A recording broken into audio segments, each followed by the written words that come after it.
Kiernan. Nice to see you. I just wanted to ask you, how exciting is it to be playing in Europe and getting that opportunity yourself? Yeah, very exciting. Got good memories of the last time playing in Europe at my old club. So yeah, it's lovely to be back in it. It's a competition that you want to play in as a player. So no matter what it is, so the fact that we'll be travelling again over Europe's going to be exciting. And could I just ask you, there's been a lot of noise about the squad being oversized, but Enzo Moreira said that there's only 21, 22 players in the group. How does it feel as a player? Do you feel like it's a bit of a bubble and all that noise doesn't affect you, or do you sort of feel that there may be too many players here? No, we're in a bubble. You can't let that sort of thing affect you. The only thing we're doing is just going out every day and training as well as we can, getting ready for the matches. Everything that happens outside's not up to us.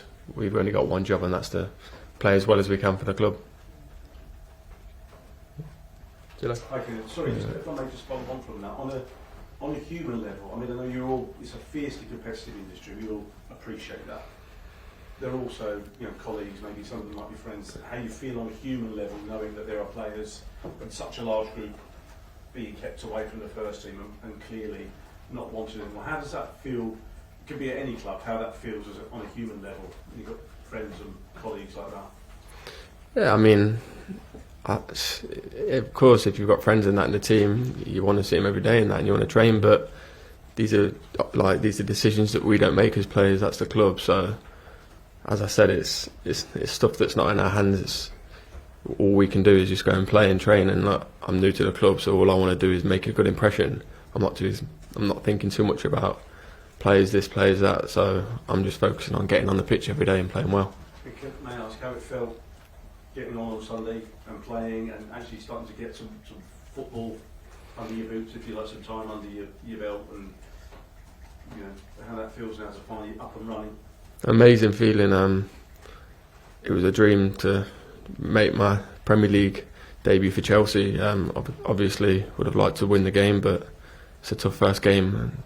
But the fact that I've made my first appearance now, I'm looking to kick on and play as many minutes as possible. I wouldn't be here otherwise. So exciting times, and hopefully we can keep improving. Please. Hi, how are you?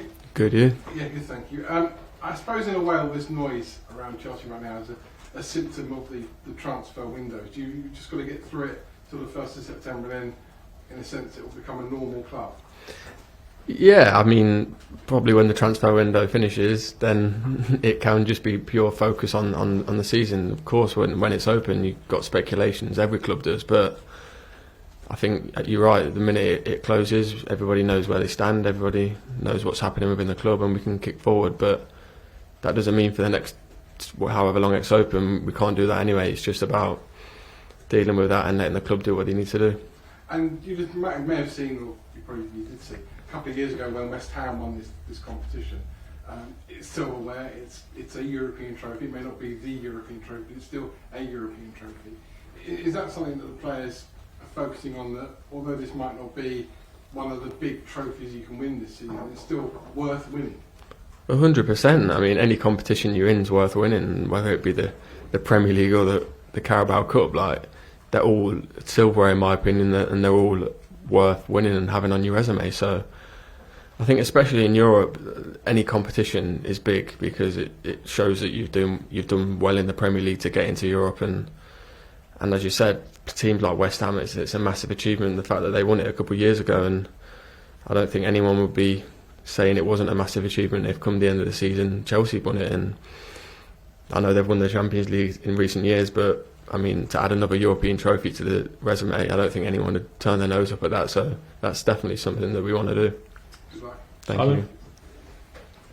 Hey, obviously Chelsea will be under pressure, right, for this tie. All the pressure's on your shoulders because everyone expects you to beat Servette. Yeah, probably. I feel like that's most games that Chelsea play. It's a massive club. I don't think there's going to be many games we go in that we're not probably favourites to win. So this is just normal, but that's the pressures you have as a Chelsea player. It's just something that you have to deal with, and I know that myself and all of the players relish that. I mean, it's a good opportunity for us to go and put on a really good performance and hopefully show the fans that we're improving game by game and have a good start to this European journey. And speaking of pressure, like Raheem Sterling, Ben Chilwell, there's some big names that have been left out. Is this sort of a reality check at Chelsea that it doesn't matter who you are, what you've done in your career, if you're not performing, if your face doesn't fit, you're out, that you've got to maintain your standards all the time? I know that probably goes to every club, but it's quite a message that Chelsea is sending by leaving these guys out. I just think as a player, you have standards that you set all the time, no matter where you're at. But of course, that's decisions that the club and the manager make, so they're probably better questions for them. But yeah, I mean, as a player, you want the highest standards at all times. So that's what I've always done. That's what all the players do.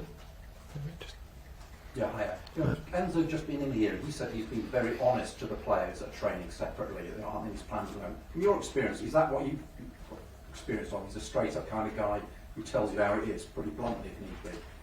Yeah, and I think people respect him for that. As a player, you just want to have clarity in terms of what's happening, and he's definitely a person that gives you that. So I don't think you can have any complaints that side. But yeah, I mean, I think it'd cause more upsets in any aspect of life if he wasn't honest with people. So the fact that he is a good thing. Okay, we've got time for two more, Ben, and then finish with Gary, please. Can you just explain a bit what you think Maresca's looking for in that position? Because there's a lot of players that can play, say, in that 8, advanced 8 or 10 role, ranging from you to a forward, a false 9, the likes of Cole, Nkunku, João Felix. What do you think he's looking for in that position, and why do you believe you're the best candidate to start those games there? I mean, I think it's hard to exactly pinpoint what he's looking for because it's a complex position that requires a lot. But I mean, he just wants someone that's an attacking threat that can obviously contribute with goals and assists, press well, work hard for the team, just have an understanding of the position. So look, I feel I'm as better suited as anybody for that, and I believe my ability to the fullest. Well, as in pre-season, if needed, are you prepared and comfortable going left?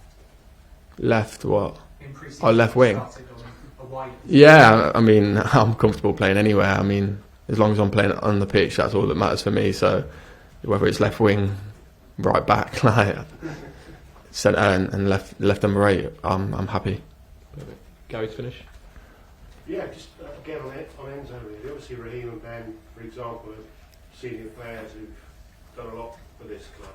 You describe them as straight talking, and that's important. But different players perhaps see things in a different way. Is there any suggestion or fear that he might be too brutal in his approach to this early in his career at Chelsea? Have you heard any sense of players saying, well, I don't really like the way they've been treated?